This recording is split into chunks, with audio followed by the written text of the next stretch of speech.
Assalamualaikum warahmatullahi wabarakatuh. Selamat datang kembali di channel Jejakmu. Pada rubrik kali ini, saya akan menceritakan sebuah kisah yang sangat menginspirasi bagi kita semua. Kisah ini datang dari sahabat Nabi Muhammad SAW yang bernama Julaibib. Mengawali video kita kali ini, saya akan menyampaikan sebuah hadis Rasulullah SAW yang sangat populer di kalangan umat Islam, terutama bagi mereka yang para penuntut ilmu. Dari Abu Hurairah radhiyallahu anhu, ia berkata bahwa Rasulullah SAW pernah bersabda yang artinya, sesungguhnya Allah tidak melihat pada bentuk, rupa, dan harta kalian, akan tetapi Allah hanyalah melihat pada hati dan amal kalian. Hadis riwayat Muslim. Nah, ada suatu kisah sahabat Nabi yang begitu menyentuh hati karena memilih berjihad bersama Rasulullah SAW daripada kenikmatan dunia. Allah pun menjadikannya syahid dan menjadi rebutan para bidadari. Kisah ini datang dari salah seorang sahabat yang bernama Julaibib radhiyallahu anhu. Begitulah ia dipanggil. Namanya menunjukkan kalau ciri fisiknya yang rekerdil dan pendek. Nama Julaibib merupakan nama yang tidak biasa dan tidak lengkap. Nama ini bukan ia sendiri yang menghendaki, bukan pula orang tuanya. Julaibib hadir ke dunia tanpa mengetahui siapa ayah dan ibunya. Demikian pula orang-orang, semua tidak tahu atau tidak mau tahu tentang nasab Julaibib. Bagi masyarakat Yastrib atau Madinah, tidak bernasab dan tidak bersuku merupakan aib yang besar. Tampilan fisik dan keseharian Julaibib yang lusuh menjadi alasan orang tidak mau dekat-dekat dengannya. Wajahnya terkesan sangar, pendek, bungkuk, hitam dan fakir. Kain usang, pakaian lusuh, kakinya pecah-pecah, tidak beralas. Tiada rumah untuk berteduh, tidur hanya berbantalkan tangan, berkasur pasir dan kerikil, tidak ada perabotan. Minum hanya dari kolam umum yang diambil dengan telapak tangan. Abu Barsah, pemimpin Bani Aslam, sampai-sampai pernah berkata tentang Julaibib, jangan pernah biarkan Julaibib masuk di antara kalian. Demi Allah, jika dia berani begitu, aku akan melakukan hal yang mengerikan padanya. Demikianlah keadaan Julaibib kala itu. Namun Allah berkehendak menurunkan rahmatnya, tidak satu makhluk pun bisa menghalangi. Julaibib menerima hidayah dan dia berada di barisan terdepan dalam salat maupun jihad.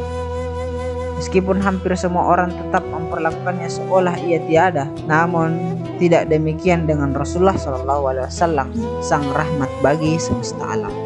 Julaibib yang tinggal di Suffah Masjid Nabawi suatu hari ditegur oleh Rasulullah begitu lembut. Rasulullah SAW memanggil, tidakkah engkau menikah? Siapakah orang yang mau menikahkan putrinya dengan diriku ya Rasulullah?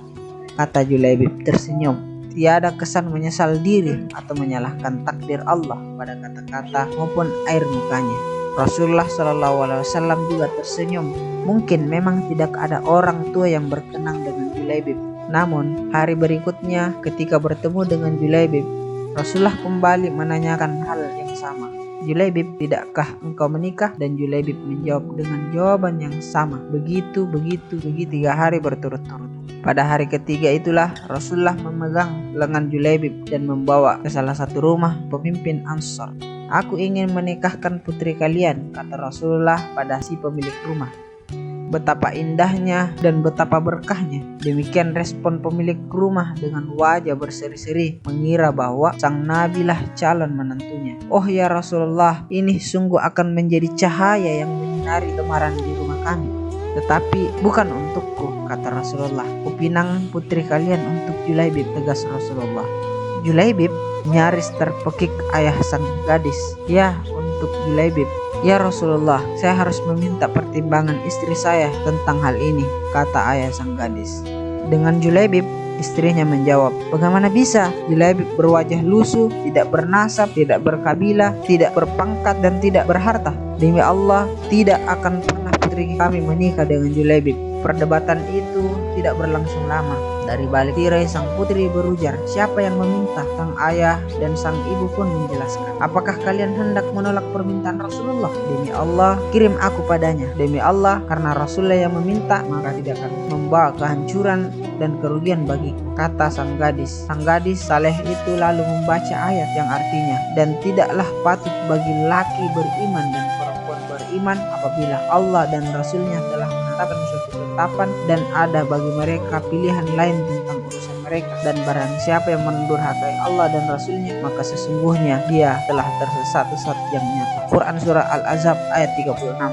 Dan sang Nabi dengan tunduk berdoa untuk sang gadis salihah itu, "Ya Allah, limpahkanlah kebaikan atasnya dan dalam kelimpahan yang penuh berkah, jangan kau jadikan hidupnya payah dan bermasalah." Demikianlah doa indah Rasulullah. Maka benarlah doa Nabi SAW. Tidak lama kemudian Allah karuniakan jalan keluar baginya. Kebersamaan di dunia ternyata tidak ditakdirkan terlalu lama. Meski di dunia sang istri salehah dan bertakwa, tapi bidadari terlampau lama merindukannya di surga. Julaibib lebih pantas menghuni surga daripada dunia yang tidak bersahabat padanya. Saat syahid di medan perang, Rasulullah begitu kehilangan. Pada akhir pertemuan, Nabi SAW bertanya, "Apakah kalian kehilangan seseorang?" "Tidak ya Rasulullah," serempak sahabat menjawab. "Sepertinya Julaibib memang tidak berarti di kalangan mereka." "Apakah kalian kehilangan seseorang?" tanya Rasulullah kembali. Nabi SAW bertanya lagi. Kali ini wajahnya merah bersemu. "Tidak ya Rasulullah." Kali ini sebagian menjawab dengan was-was. Beberapa orang menengok kanan dan ke kiri. Rasulullah menghela nafas. "Tetapi aku kehilangan Julaibib," kata beliau. Para sahabat tersadar. "Carilah Julaibib." Maka Julaibib yang mulia pun ditemukan. Ia terbunuh dengan luka di sekujur tubuh dan wajahnya. Di sekitar jasadnya ada 7 jasad musuh telah dia bunuh. Rasulullah dengan tangannya sendiri mengkafani Julaibib. Beliau mensalatkan dan berdoa, "Ya Allah, dia adalah bagian dariku dan aku adalah bagian darinya," kata Rasulullah SAW.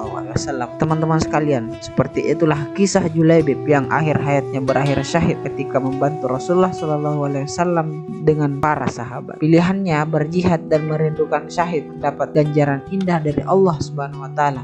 Rupa memang tak seelok para bangsawan, harta tak sebanyak yang dimiliki para raja, namun bidadari surga berebut menginginkan sosok Julaibib. Tepatlah kiranya kita menyimpulkan bahwa ketakwaan merupakan harta paling berharga di sisi Allah. Sebab kekayaan, rupa maupun kedudukan di dunia akan lenyap begitu ajal datang menghampiri pemilik.